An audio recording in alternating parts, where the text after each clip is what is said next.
Tabiattan Biri kanalına hepiniz hoş geldiniz arkadaşlar. Uzun zamandır konuşmuyordum videolarda. Bugün konuşuyorum. İşte motorum, işte tabiat, işte ben. Haydi o zaman kampa başlayalım.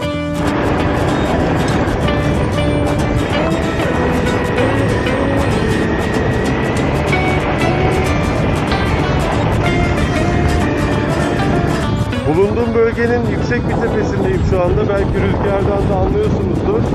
Şöyle bir etrafa bakın. Yol ayrımlarıyla çevrili ve şu anda bir tercih yapmam gerekiyor. Şu yol biraz daha cazip geldi bana. Haydi bakalım.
Mekan burası. Belki daha önceden hatırlayanlar vardır. Burada daha önce de kamp yapmıştım dostlar. Eski videolarımda da var. Çok detaylıca da bir temizlik yapmıştım. O kadar berbat durumda değil ama yine de tabii pisletmişler. Daha kötüsü de olabilirdi. Buna da şükür. İyimser bakıyorum şu anda. Tek tük çöpler var çünkü.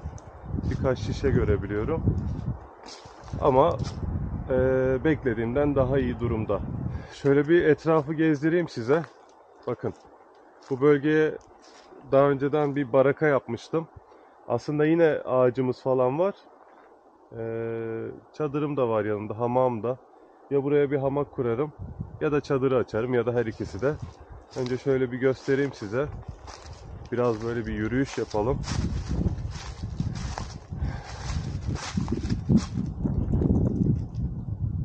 Güzel bir bölge. Mevsim itibariyle çok fazla yenilecek bir şey şu an için yok.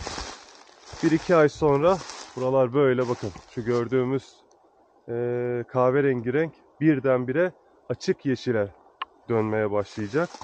İşte o zaman çok güzel şeyler bulacağız. Mesela bak. Bunlar geçen seferden, geçen yıldan kalan yemişler.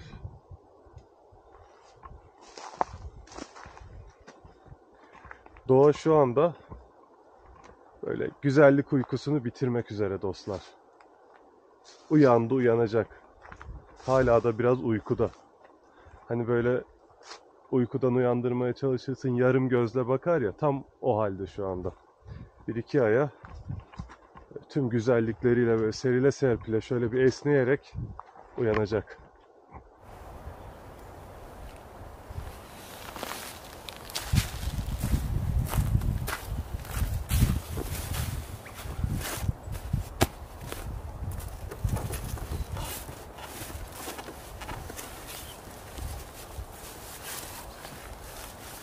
Benim emektar çadır.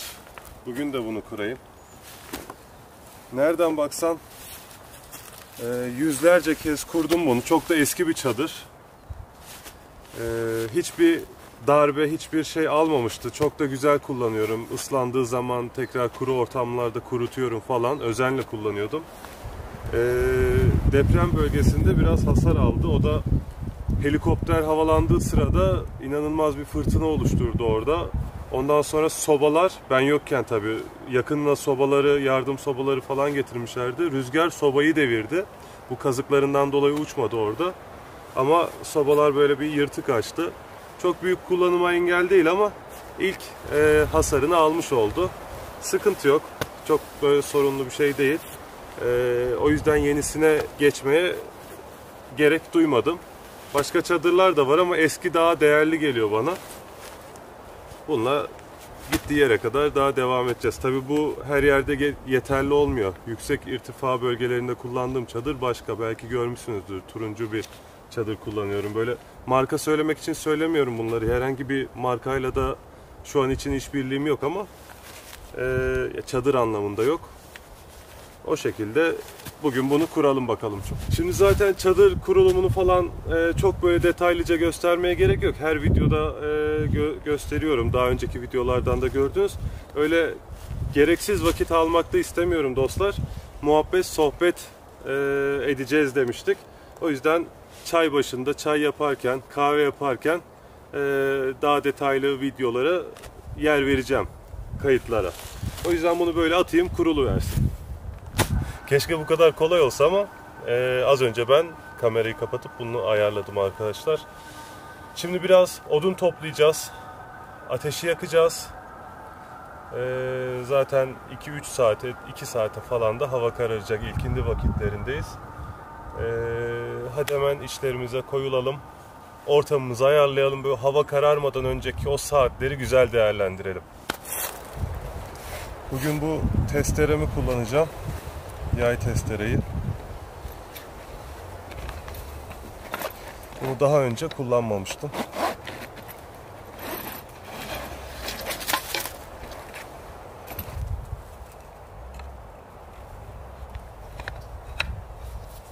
Evet. Bunun kısaymış. Hemen açıldı. Benim öbür testerede basıyordum. Ona da takılıyordu arkadaşlar bizim o hareketime. Siz de takılmış mıydınız? Çok dikkat çekmiş bu parmak hareketi. Bu ama çok kısa sürüyor. Çok zevkli olmadı ama bu seferki.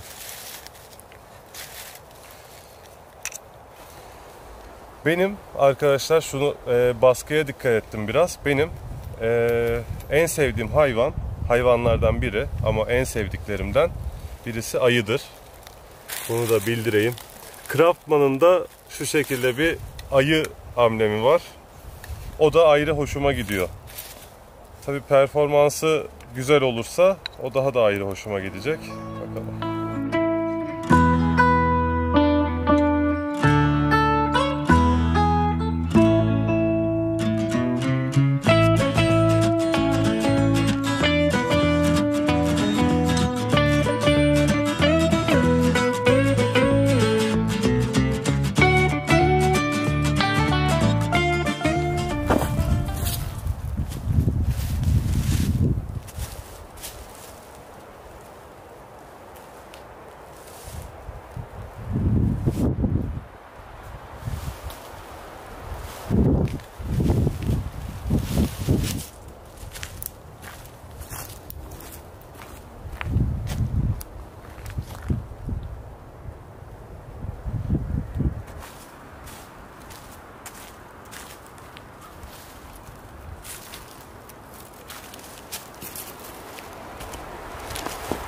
Şimdi burası her zaman ateş yakılan yer. Ben daha önce geldiğimde de burada yakmıştım. Başkaları geldiğinde de burada yakıyor. Ateş yeri artık kabul edilmiş. Tabii keşke nelerin yakılıp nelerin yakılmayacağını bilseler. Ona göre bir şeyler yapsalar ama yapacak bir şey yok. En azından çok yerde ateş yok burada. O sevindirici. Güvenlik önlemlerini aldıktan sonra biz de ateşimizi yakabiliriz. Tabii içini biraz temizlememiz gerekiyor. Şu biraz daha o iş için uygun. Çok önemli bir konuya değineceğim. Mesela şöyle, şu aralarda çam iğneleri var. Tamam mı? Bu çam iğneleri buradan alev aldıktan sonra yürür. Çok dikkat etmenizi istiyorum. Çok önemli bir konu. Ormanlar için çok önemli bir konu. Özellikle de şu mevsim değil ama önümüzdeki mevsimde, yaz mevsiminde falan biraz tehlikeye girecek. Birazdan göreceğiniz üzere burayı da böyle etrafını komple çam iğnelerinden temizleyeceğim. Şu küçük dallardan çalı süpürgesi şeklinde bir şey yapacağım şimdi dostlar. Hatta çok uğraşmaya da gerek yok. Bu bile bizim işimizi görüyor gördüğünüz gibi. Bak hemen etrafını komple temizledi. Aynı işlemi her yerde yapacağız.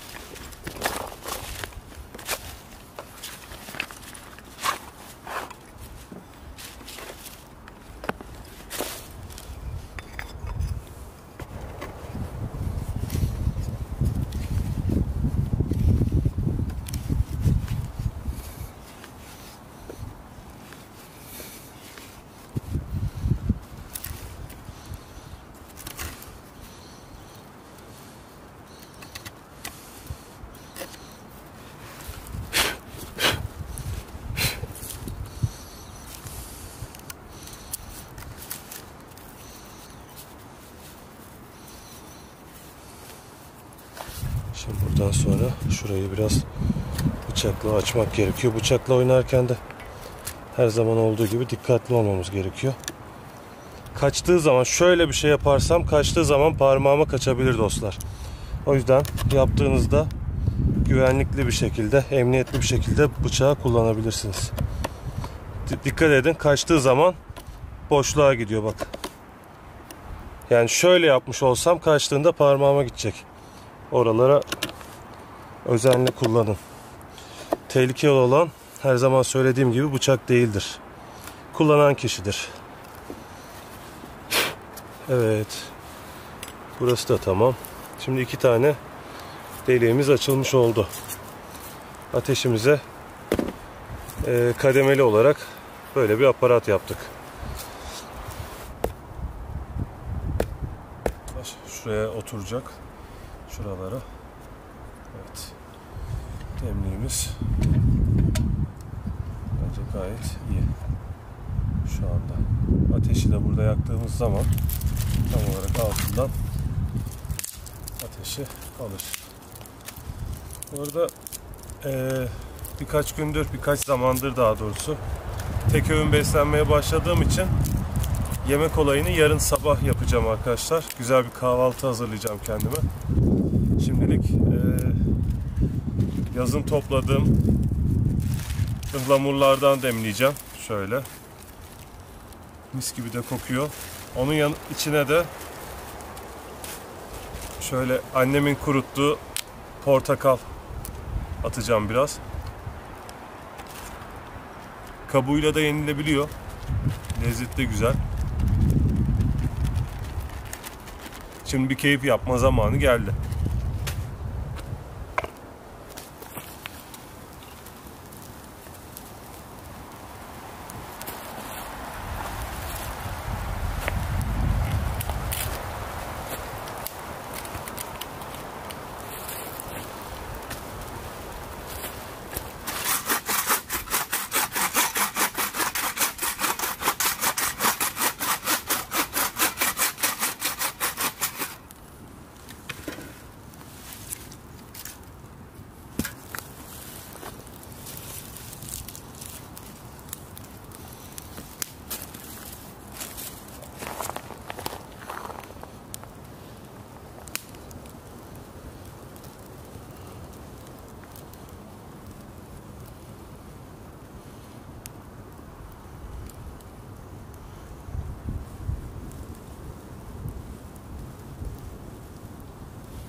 Şimdi ıhlamurumuz kaynadı. Dinlenmesi için ateşten birazcık uzaklaştıracağım. Şöyle bir üst kademeye kaldırıyorum sistemi. Bunu keşke kaldırdıktan sonra yapsaydık da neyse. Şöyle olsun. Buradan da sıcaklık alır. Soğumaz en azından.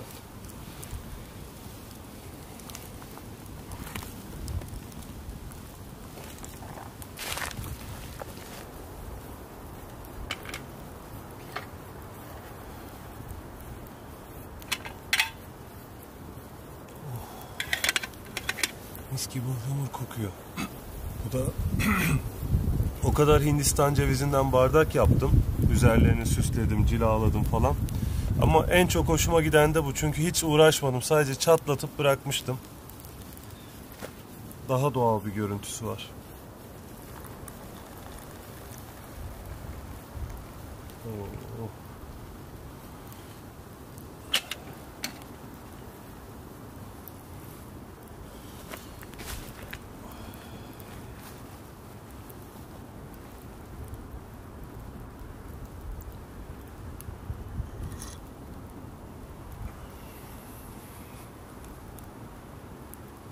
Yalnız portakal fikri gerçekten çok iyiymiş.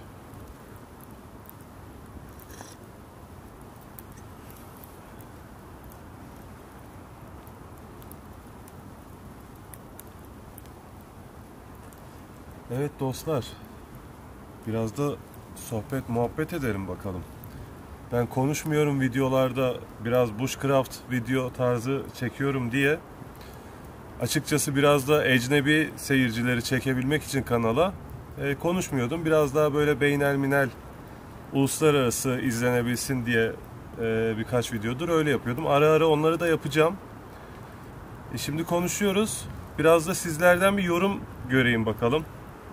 Abone olmayan arkadaşlar varsa olsunlar. Özellikle konuş diyen arkadaşlardan ricam bu.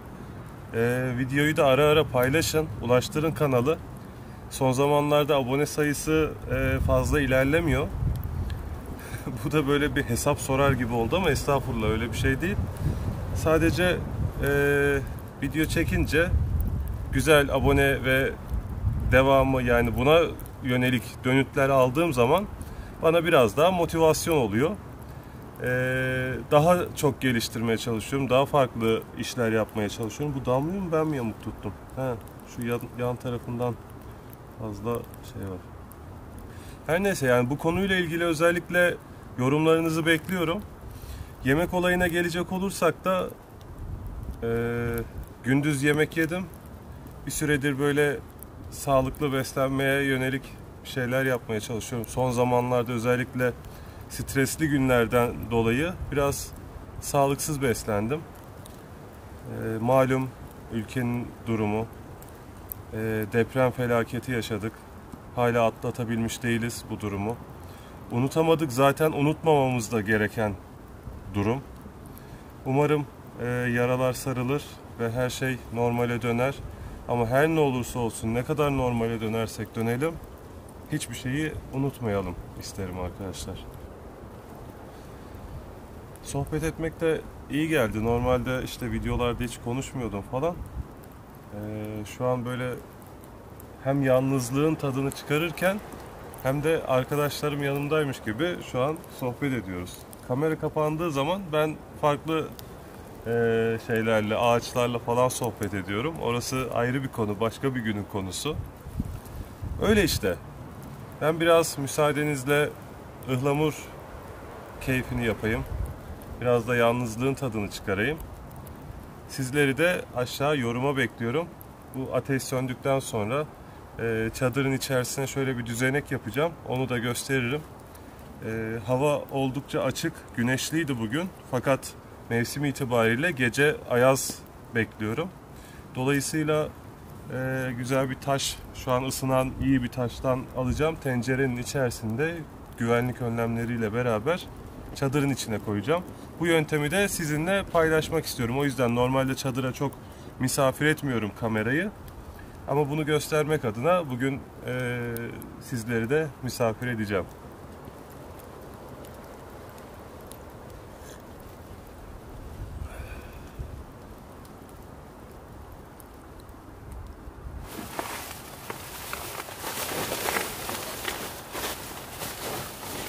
Evet, çadırın içine hoş geldiniz. Artık yatma vakti geldi. Vakti geldi diyorum ama saatimiz henüz 9.30 civarı. Dışarısı serin oldu. Temiz havada da insan erken saatlerde yatıyor, erken saatlerde uyanıyor. Ben de muhtemelen 6-6.30 gibi uyanırım diye düşünüyorum.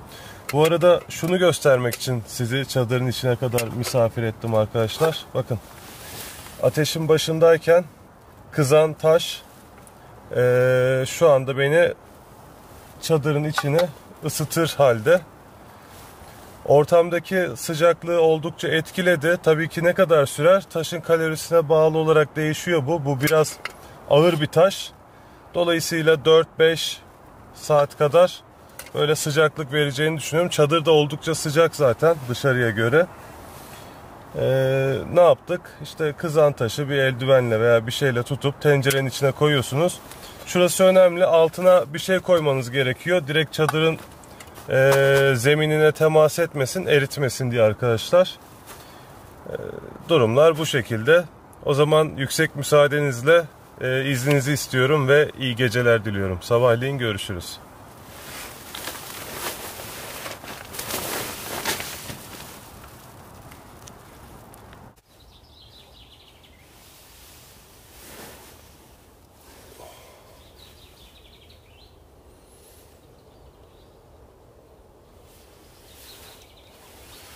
Herkese günaydın.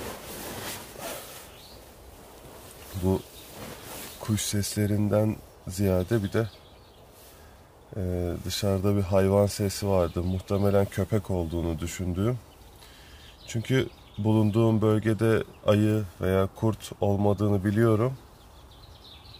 Çakal olabilir, köpek olabilir ama yüksek ihtimalle köpekti. Hemen çadırımın yakınlarında benim bıraktığım yiyecek poşetinin etrafındalardı. Tabii çıkıp bakmadım. Bir ses ettim. Kaçışma ayak sesi geldi. Poşetimi almışlarsa bu demek oluyor ki aç kaldık. Ama sorun değil. Herkes rızkını yer. Çadırın içinde de bir tane hayvan vardı. En kötü ihtimalle onu yeriz. Bir de kahvem var. Gerçi kahve de o poşetin içindeydi. Bakacağım. Aldılarsa da canları sağ olsun. Ben yavaştan böyle bir şey yapayım. Uyanayım. Ondan sonra çadırın dışına doğru çıkarız bakalım.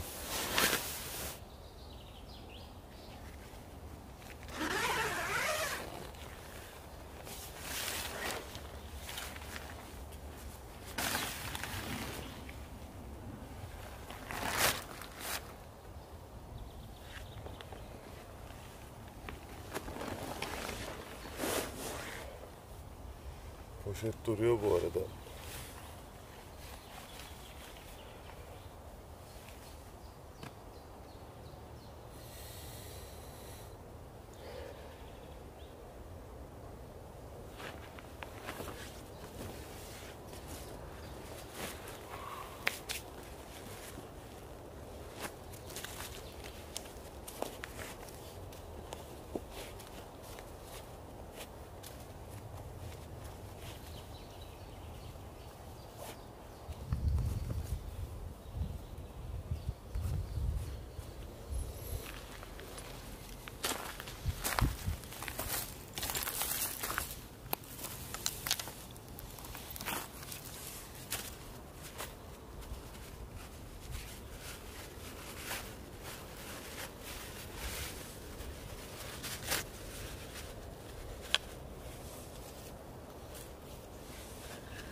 Şimdi bu odunları önce tamamını yakıyorum. Tek sefer yakacağım. Sonradan odun ilavesi yapmayacağım.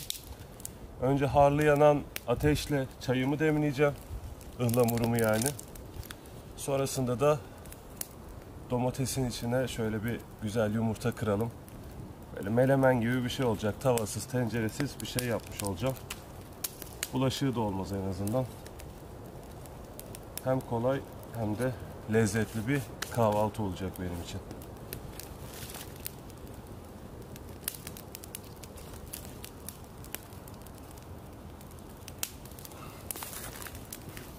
Bunu yaklaştıralım. Önce bunu çıkartalım. İçine suyunu koydum ben. Şurası iyi. Ateş için.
Dostlar, izninizle kaydı tam olarak burada sonlandırmak istiyorum. Sebebi de ben bu videoyu Mart ayının başlarında çekmiş olsam da siz Ramazan ayının içerisinde izleyeceksiniz.